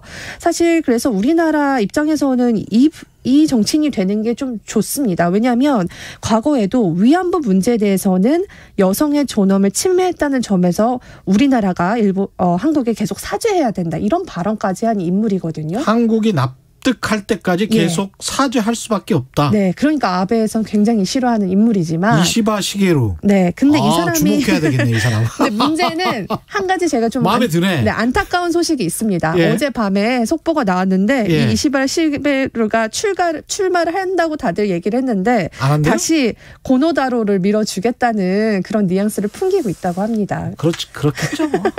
그래서 저도 사실 이 이시바 시게루에 굉장히 2위도 하고 여론조사 보니까 이 사람이 돼도 참 좋겠다라고 했는데 지금 분위기 보니까 좀 좋진 않은 것 같고요. 나머지 3위 뭐 4위 후보들은 어떤 사람들? 네, 기시다 후미오가 이제 전 자민당 전조 회장인데 이 사람은 위안부 합의를 이끈 인물입니다. 이 사람은 아까 제가 말씀드렸듯이 당 간부들, 그러니까 자민당 간부들 사이에서 굉장히 지지도가 높지만 젊은 사람들 사이에서는 별로 인기가 많지 않아요. 없다. 국민 지지도 약하고요. 커뮤니케이션 능력이 좀 월등히 떨어진다 이런 평을 받고 있지만 이 아베 쪽에서는 그 친아베 쪽에서는 기시다 후미오를 좀 미는 그런 모양새고요. 이 다크호스로 지금 나온 여성 정치인 이 다카이시 사나에는 또 아베가 밀어주는 아베 걸스라고 불리고 있고요. 그래요? 이 여자가 이제 뉴 아베노믹스를 하겠다고 하는데 문제는 이 여자는 여성 정책을 반대하는 사람입니다. 여성인데. 네, 여자는 아이를 낳는 기계다. 이런 발언으로 오히려 일본 여성들 사이에서 반대되는 그런 여성 정치인입니다. 여성 국회의원인데. 네.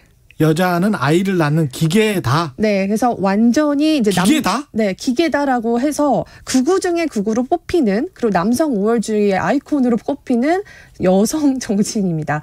그래서 이런 사람이 계속 정치를 한다는 것도 희한하네. 네, 그래서 아베가 이 사람을 굉장히 밀어주고 있다라는 뉴스가 나오는데요. 이제 더 이상 이제 일본도 사실은 좀 악순환을 좀 끊었으면 하는데, 네, 사실 이렇게 이제 여론을 좀 인식하고 있다는 이제 기사는 나오지만 과연 이게 가능할지 정말 국민들의 눈치를 보고 뭔가 개혁적인 그런 정치인이 나올지는 아직까지는 잘 모르겠습니다. 일본 국민들의 마음도 잘 모르겠어요. 그래도 이렇게 목소리를 내는 사람들이 원하는지. 있으니까 조금씩 변화하길 기대하고 있습니다. 시네리의 눈 시네리 기자였습니다. 고맙습니다. 네, 감사합니다.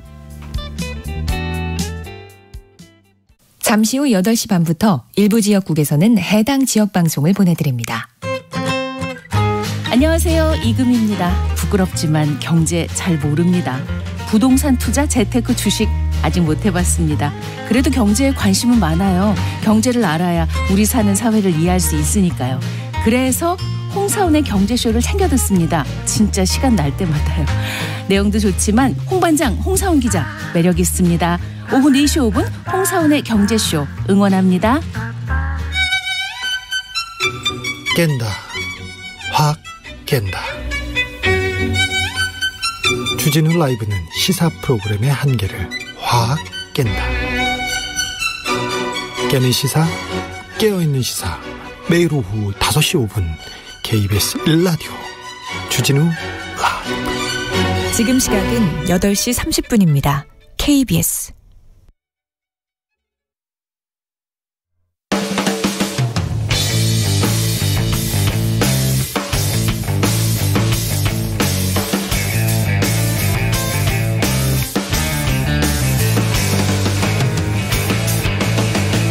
최경영의 최강 시사. 최경영의 최강 시사. 진실 탐사 K. 네, 뉴스 속 사건의 진실을 깊이 있게 파헤쳐보는 시간 진실 탐사 K. 오늘도 최단비 변호사님 그리고 김준우 변호사님 나오 계십니다. 안녕하십니까? 안녕하세요. 안녕하세요. 예, 공수처가 조희연 서울교육청 교육감에 관해서 기소를 요구했고요. 이게 지금 검찰에 가게 되는 거죠. 이 사건이 뭐였습니까? 네, 이 조교육감이 이 공수처의 공소제기의 내용에 따르면 이 당시 대법원에서 유죄 판결을 받고 당연 퇴직했던 이 정교조 출신 교사 5명이 있는데 이 5명을 특정을 해서 특별 채용하도록 지시했다. 이런 혐의를 현재 받고 있고요. 감사원이 그 당시에 이제 감사를 진행을 했었거든요. 근데 그 감사 내용을 또 보면 이 조희연 교육감이 특별 채용 관련 지시를 거부한 부교육감 등이 있었는데 이들을 업무에서 배제하고 원래는 이런 특별 채용과 관련이 없는 자신의 비서실장에게 이 특별 채용 업무를 맡겼다. 그리고 이 심사위원을 불공정하게 선정하도록 하고 이 심사위원들에게 해당 5명에 대한 이 신원을 노출을 해서 높은 점수를 받게 했다. 이러한 이제 의혹을 받고 있는 사건입니다. 근데 의혹은 이제 그렇게 제기가 됐는데 공수처에서 이제 검찰에 이첩을 할 때 구체적인 혐의는 조금 달라졌습니다. 아, 그래요? 그러니까 가장 중요한 쟁점인 그 몇 명을 특정해서 이 사람을 뽑게 했다. 거기에 대해서 혐의는 밝혀지지가 않았어요. 그러니까 말하자면 다른 블라인드 면접이라든가 이런 공정한 채용 절차를 중간에 거쳤기 때문에 이 특채제도 자체가 법령에 근거가 있는 제도입니다. 일단 기본적으로. 그러니까 이제 뭐 법령에 없는 제도를 한 건 아니고 문제는 이제 누구를 찍어서 했느냐. 예전에는 이제 그렇게 했었거든요. 그러다가 지금 이제 공채제도 형식으로 바뀐 특채입니다. 근데 지금 공수처에서 검찰에 이첩한 것은 첫 번째로 이제 이와 관련된 업무를 권한 없는 자인 비서실장에게 모두 보고하도록 했다. 그러니까 앞으로는 이 건은 비서실장한테 얘기를 해서 처리하세요. 이렇게 얘기를 했나 봐요. 근데 그게 직권남용 아니냐라는 것이 하나고요. 두 번째는 인사위원회가 개최되는데 인사위원 한 명이 참석을 거부했다고 합니다. 그러니까 인사위원회 들어가야지 무슨 소리냐. 들어가라라고 얘기한 것이 또 직권남용죄에 해당된다는 혐의고 좀 이상하죠? 좀 이상하네. 네, 세 번째는 이제 결제 라인에 이제 말씀하신 그 몇몇 중간 간부급 공무원 분들이 예전에도 이 특채와 관련해서 뭐 법적 송사가 다퉈진 적이 있었나 봐요. 그래서 난 이거 결제 못하겠다. 부담이 된다라고 얘기를 하니까 그러면 당신들은 결제 라인에서 빠져라. 내가 빼주겠다라고 해서 결제 라인에서 뺀 부분이 이제 직권남용에 해당하는 거 아니냐. 요 3가지 혐의가 이제 지금 기소 의견으로 공수처에서 검찰로 이첩이 된 상황이고요. 그래서 가장 핵심적인 쟁점은 살짝 비껴나간 그런 상황이라고 할 수 있습니다. 근데 이제 김준우 변호사님 설명은 조희연 교육감이 항변했던 내용들이에요. 근데 그것을 공수처에서는 받아들여지지 않은 내용이거든요. 아니요, 제가 얘기한 건 3가지는 공수처에서 발표한 그러니까 예를 들면 이제 업무 배제와 관련된 부분이 조희연 교육감이 결제량에서 빠져라라고 했던 건 맞아요. 근데 그게 이제 왜 빠지라고 했느냐가 좀 내용이 다릅니다. 그러니까 양측이. 그러니까 이제 배제된 사람들은 이 특채를 하기 위해서 특정한 사람들을 뽑기 위해서 우리를 배제한 것이다라고 주장을 했고요. 조희연 교육감 측에서는 이제 말씀하신 것처럼 예전에 한번 이와 관련되어서 송사가 한번 있었거든요. 그래서 그 부담을 내가 덜어주기 위해서 배제를 한 것이다. 이렇게 이제 서로 좀 주장하는 바가 다른 부분입니다. 네, 그 부분은 다릅니다. 이 사람들은 어떻게 하다가 해직된 거예요? 그러니까 그 당시에 좀 해직이 단 여러 가지 건이 있어요. 이제 선거와 관련된 부분들도 있고 어떠한 이제 특정한 뭐 그 정치인을 지지하는 거와 관련되어서 그 해직된 부분들도 있고 해서 그래서 그 부분들도 예를 들면 이제 정당한 이익을 위해서 우리는 해직된 교사들을 다시 채용해야 되는 게 아니냐 이거는 이제 공익이 있다라고 조희연 교육감은 주장하는 것이고 또 반대측 주장은 그것이 과연 공익과 부합하는 것이냐 또 이러한 주장에 맞서는 부분도 있습니다. 그러네요. 시민단체나 이런 쪽에서는 정교조 해직 교사들을 복직시키는 게 특별처형으로 복직시키는 게 그게 그 공수처가 나서야 될 사건 정도가 되나? 처음부터 이제 그런 문제 제기는 있었거든요. 그러니까 이제 지금 뭐 이게 법률가별로도 보는 견해와 각도가 굉장히 좀 다를 것 같습니다. 예. 조희연 교육감은 이거는 뭐 행정처분, 그러니까 징계나 이제 감사원 감사 결과에 따라 징계 정도로 뭐 충분하다 이런 이제 항변을 하고 있는데, 예. 자, 엄밀히 얘기하면 감사원이 당시에 이제 최재형 후보가 감사원장이지 않았겠습니까? 예. 대한민국에서 가장 보수적인 법률가. 보수적이라는 것이 꼭 무슨 진보가 밉다 이런 의미가 아니라 판사의 입장에서 법을 가장 정확하게 정밀하게 좀 해석하는 데 집중을 한다라는 의미로 좀 받아들여 주신다면 감사원에서는 이 사건과 관련해서 경찰에 국가공무원법 위반으로 고발을 했습니다. 그런데 공수처에는 그냥 자료만 넘겼어요. 직권남용죄로 고발한 것은 아니에요. 약간 확신이 섰다면, 이것이 직권남용죄까지 해당된다고 확신이 섰다면 정식 고발 조치를 했을 텐데 자신들이 관련한 감사 자료를 그냥 넘겼습니다. 그러니까 판단을 미룬 거죠. 본인들이 보기에는. 그래서 지금 이게 직권남용죄와 국가공무원법 이제 이 두 가지가 혐의가 지금 적용이 되고 있는 상황인데, 국가공무원법제는 이제 그 시험이나 임용에 있어서 부당한 영향을 미쳐서는 안 된다라고 해서 구성 요건이 좀 더 넓습니다. 그러니까 범죄에 해당할 가능성이 좀 더 넓고요. 요 조문은 근데 공수처의 수사 대상에 포함되지가 않습니다. 그러면 감사원에서도 이 문제는 직권남용죄보다는 국가공무원법제 쪽으로 의율 가능한 거 아니냐라고 봤다는 것이고, 그렇다면 공수처에서 구태여 이 부분을 가지고 수사에 착수할 필요성이 있었겠느냐. 대단히 법률가적인 시각으로 보면 이렇고요. 다른 건으로는 좀 거대 거악이나 좀 더 확실한 그 권한 있는 자의 부패나 권력 남용을 가지고 수사를 하라고 하는 것이 공수처 설립 취지인데, 이 사건을 1호 사건으로 하기에는 사건 사이즈나 규모나 좀 작지 않냐라는 이제 정무적 비판이 있는데, 뭐 그거는 이제 진영에 따라서 해석이 다른 거니까 저는 전자에 좀 더 주목하고 있습니다.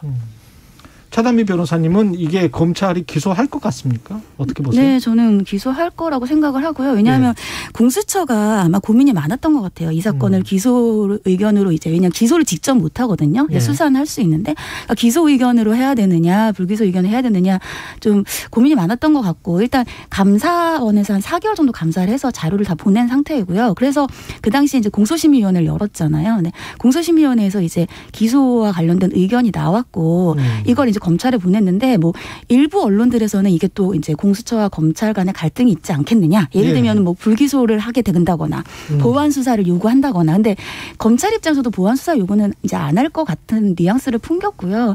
이 사건에서 이미 이제 좀 그러니까 공수처에서도 어느 정도 기소를 할 수 있는 정도의 수사를 했으니까 그 자료를 검찰에 보냈겠죠. 그래서 저는 검찰에서 뭐 보완 수사까지 요구하진 않겠지만 추가 수사, 예를 들면 조희연 교육감이 자신의 항변을 더 하고 싶어 하거든요, 현재. 그래서 뭐 조희연 교육감을 뭐 한 차례 더 조사를 한다거나 이러한 거는 있더라도 공수처 의견을 수용하지 않을까라는 생각은 제 개인적인 예상입니다. 저는 이제 직권남용죄 적용 가능성보다는 국가공무원법제로 하는 것이 조금 더 뭐랄까 안전한 기소라고 생각되기 때문에 직권남용죄와 관련해서는 검찰이 기소하지 않을 수도 있지 않을까라고 조심스럽게 예상해 봅니다. 알겠습니다.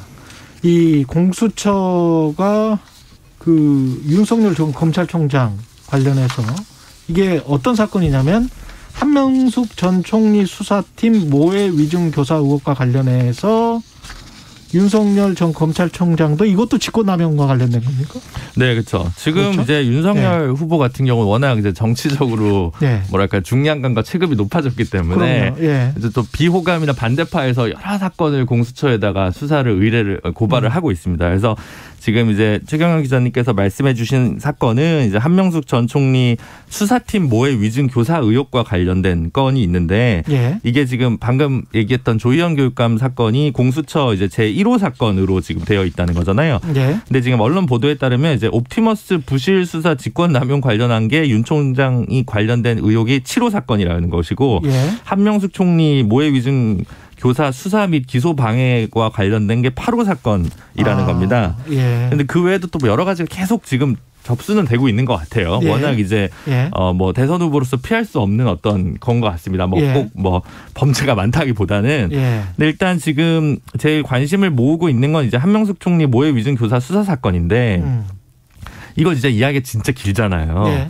한명숙 총리가 유죄를 받는 과정에서 예. 이제 그 당시 작고하신 한신경영 대표한테 이제 그 뇌물을 받았다는 혐의로 결국 대법원에서 유죄가 나지 않았습니까? 예. 뭐 13대 5 뭐 이렇게 해가지고 법리적으로는 굉장히 쟁점이 많았는데 이 13대 5의 쟁점이 뭐였냐면 그 한신공영 대표였던 한만호 대표가 검찰에서는 검찰 조사 수사 과정에서는 한명숙 총리한테 정치 자금을 줬다라고 진술했는데 1심 단계 법정 진술에서는 그 진술을 본인이 스스로 뒤집거든요. 그렇죠. 그렇게 되면서 이제 1심에서는 사실은 한명숙 총리가 무죄가 났습니다. 그러다가 2심 유죄 이제 대법원에서 유죄가 확정된 과정이었는데 예. 그 과정에서 이제 어떤 일이 벌어지냐면 잘 아시겠지만 저희 청취자분들은 다 아시겠지만 그때 구치소에 같이 한 대표와 같이 있었던 사람들이 내가 이제 사실은 뭐 돈을 받았다, 뭐 돈을 줬다 이런 식의 얘기를 자기 신들에게 했다는 겁니다. 근데 이때 말하자면 감옥 동기들인데, 그렇죠. 이 사람들은 사실 원래 애초에 구면이었고, 그러니까 한만호 대표는 내가 그런 얘기를 처음 보는 사람들한테 할 이유가 없다 이렇게 얘기를 했다는 것이고 문제는 근데 이때 이런 진술을 검찰이 좋아할 만한 진술을 했던 분들이 이 특수수사부에 여러 차례 뭐 많게는 100차례 이상 이제 그 불려가서 이 말을 맞춘 거 아니냐 소위 이제 누군가를 모해하기 위한 위증을 한 거 아니냐 예. 그리고 그거를 검찰이 조사한 거 아니냐 예. 네. 이제 그런 쪽에 이제 의혹이 쭉 이제 진행이 되다가 작년에 나도 그런 교사를 받았는데 뭐 거절했다. 예. 이런 식의 이제 증언이 나오고 이런 기사들과 언론에 보도가 났습니다. 그렇죠. 그러고 나니까 검찰에서 이제 이 부분과 관련해서 다시 조사하겠다라고 착수를 했습니다. 그렇죠. 착수를 했는데 여기서 이거를 그러면 뭔가 문제가 있는 거 아니냐라고 하면 이제 그 대검 감찰부에서는 우리가 이제 감찰을 하고 있었다라고 이제 보도를 보고 주장을 했는데 이게 이제 모해 위증 교사 의혹으로 지목받은 검사가 뭐 한간에는 윤 총장이랑 좀 이제 친근한 사이다. 예. 이제 이런 의혹이 있었어요. 예. 그러면서 이제 감찰부는 이제 한동수 감찰부장이 좀 윤석열 총장이랑 그렇게 막역한 사이는 아니고 이래 약간 예. 불편한 사이니까 판사 출신이죠. 그러니까 이 건을 대검 감찰부가 아니라 서울중앙지검 인권관실로 이제 보냈다는 거죠. 그러면 이제 감찰 업무를 정당하게 했어야 되는데 이걸 방해한 거 아니냐? 인권관실로 보낸 게. 네, 그걸 가지고 이제 직권남용죄로 이제 어떤 시민단체에서 고발을 한 것이고요. 예. 근데 결국 나중에는 이제 이 문제와 관련해서 그 재조사를 했는데 증거나 이런 게 이제 워낙 오래전 일이기 때문에 결국 뭐 특별한 혐의를 찾지를 못했습니다. 그래, 모해 위증 교사를 한 것으로 보이는 검사들을 조사하려고 했는데 그 조사하려고 했던 그 조사 수사를 윤석열 전 검찰총장이 방해한 거 아니냐? 방해한 거 아니냐? 네, 그런 거고. 이겁니다. 근데 이제 모해 위증 교사죄는 이제 공소시효가 얼마 전에 지나서 완전히 이제 완료가 됐고요. 그렇다면 이제 남은 거는 그냥 이제 모해 위증 교사 수사를 방해하거나 기소를 방해한 거 아니냐라는 부분인데 근데 이제 이게 그 작년에 시간이 별로 없었어. 네, 장관 징계권과 관련해 그러니까 총장 징계권과 관련해서도 이게 증거불충분으로 징계 사유는 해당되지 않았거든요. 그렇죠. 그래서 사실 이게 이런 상황에서 물론 수사를 하면 또 달라지는 증거가 나타날 수 있을지 모르겠습니다만 저는 뭐 징계 사유까지는 이를 정도는 되더라도 이게 형사처벌에 이를 정도의 사안의 것인지에 대해서는 좀 물음표가 남습니다. 진실은 밝혀질까요? 어떻게 보세요, 최다은 변호사님? 일단 이제 공수처에서 조사를 할 예정이고요. 공수처가 입건을 지난 6월에 했는데 왜 아직까지 조사를 안 하느냐? 그거는 이제 공수처가 처음 출범할 때 조직도 구성해야 되고 그렇죠. 그런 부분이 있어서 아직 수사를 안 한 거지. 공수처가 수사 의지가 없다거나 그런 건 저는 아니라고 봅니다. 근데 김준호 변호사님 말씀하신 것처럼 이게 직권남용이라는 게 왜 이문정 검사에게 수사라던 걸 재배당했느냐? 아니면 왜 인권감독관실에 갔느냐? 이건데 또 윤 총장이 여기에 대해서는 국가인권위 권고에 따라 인권감독실에 보냈다. 그리고 원래 이제 그 당시에 감찰 3과장이 원래 주임 검사였다. 그러니까 뭐 재배당을 이문정 검사를 제외한 게 아니고 이런 얘기를 하고 있거든요. 그렇죠. 그래서 이게 이제 과연 김준희 변호사님 말씀처럼 직권 남용까지 해당을 할 것인가. 이제 그 부분이 이제 상당히 좀 난항을 겪을 것으로 보입니다. 복잡하네. 마지막으로요. 짧게 검찰의 고발 사주 의혹 있지 않습니까? 첨달 고발 의혹. 이거를 공수처가 받을까요? 할까요? 말까요?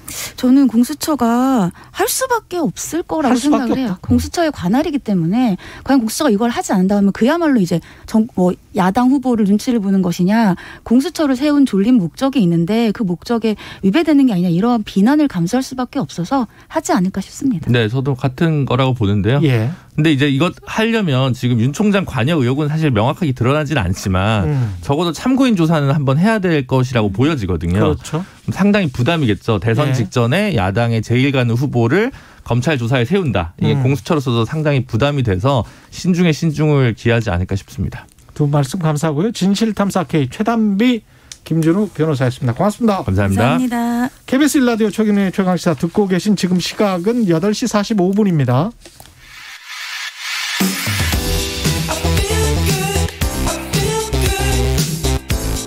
세상에 이익이 되는 방송 최경영의 최강시사. 네, 요즘 TV 보거나 SNS 하다가 이 사람 누구지 하는 생각을 가진 분들이 있을지 모르겠습니다. 최근에 저도 그런 경험이 있었는데 알고 보니 사람이 아니더라고요. 예, 가상인간인데 진짜보다 더 진짜 같은 가상인간, 어떤 매력이 있는지 정덕현 대중문화평론가와 이야기 나눠보겠습니다. 안녕하세요, 평론가님. 네, 안녕하세요. 예, 이게 금융회사 광고로 저는 처음 봤는데요. 사실은 그 전에 그 관련된 그 벤처 기업 관계자를 제가 만나봤었어요.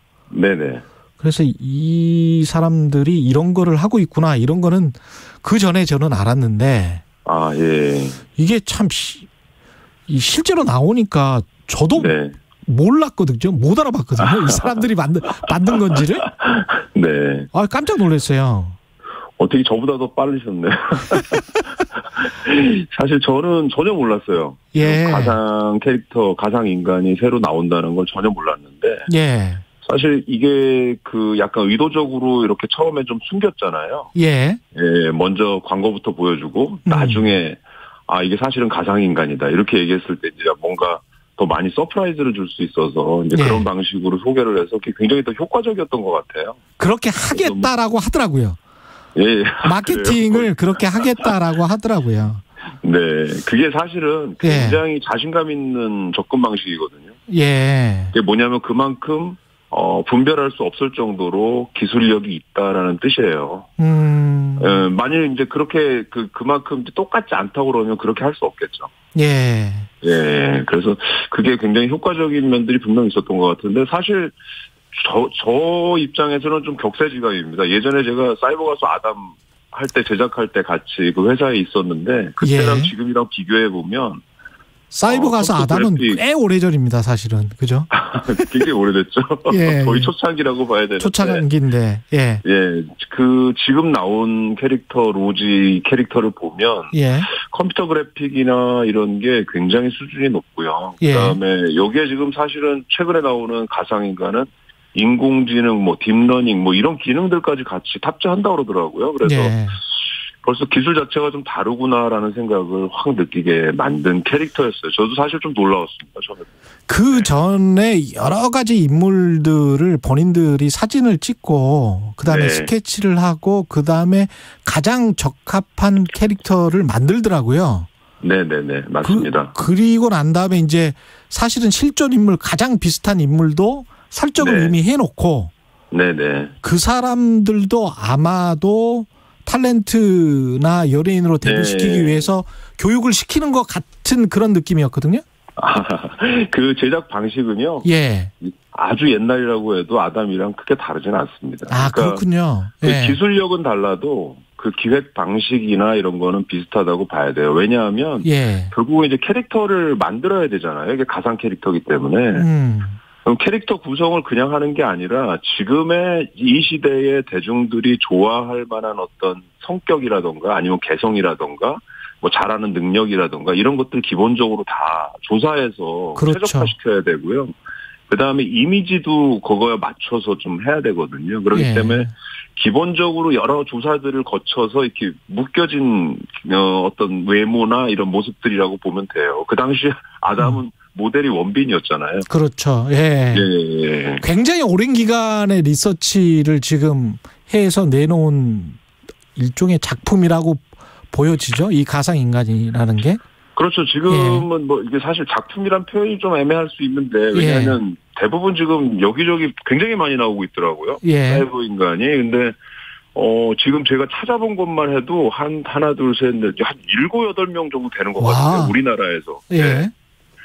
근데 이게 대부분 어디서, 어느 쪽에 쓰이냐면, 연예 매니지먼트 쪽이나 아니면, 실제 산업 현장에서 많이 쓰이는 것 같아요. 그러니까 광고 모델이라든가 뭐 이런 쪽으로. 아니면 홍보 모델이라든지 뭐 이런 식으로 실제 이제 상업적으로 많이 쓰이고 있어서 이걸 작품이라고 얘기하기보다는 뭔가 산업적으로 필요해서 만들어진 존재들 같은 느낌은 들어요, 처음에. 지금 나온 거. 이 사람들은 뭐 사고도 치지 않고 24시간 일을 할 수 있지 않습니까? 예, 맞습니다. 예. 왜 서도를 하는 겁니까? 그 부분이 굉장히 메리트가 있을 거예요. 제작자들 입장에서는 사실은 이게 뭐 노동 문제가 있는 것도 아니고 그래서 계속 여기저기서 쓸 수 있고 그다음에 이게 가상인간이기 때문에 사실 시공간을 좀 넘을 수 있거든요. 그러니까 동시에 여기저기서 활동할 수 있는 가능성들이 기본적으로 있죠. 거기다가 리스크 관리 점에서 보면은 굉장히 광고주나 제작자들한테 선호할 만한 캐릭터예요.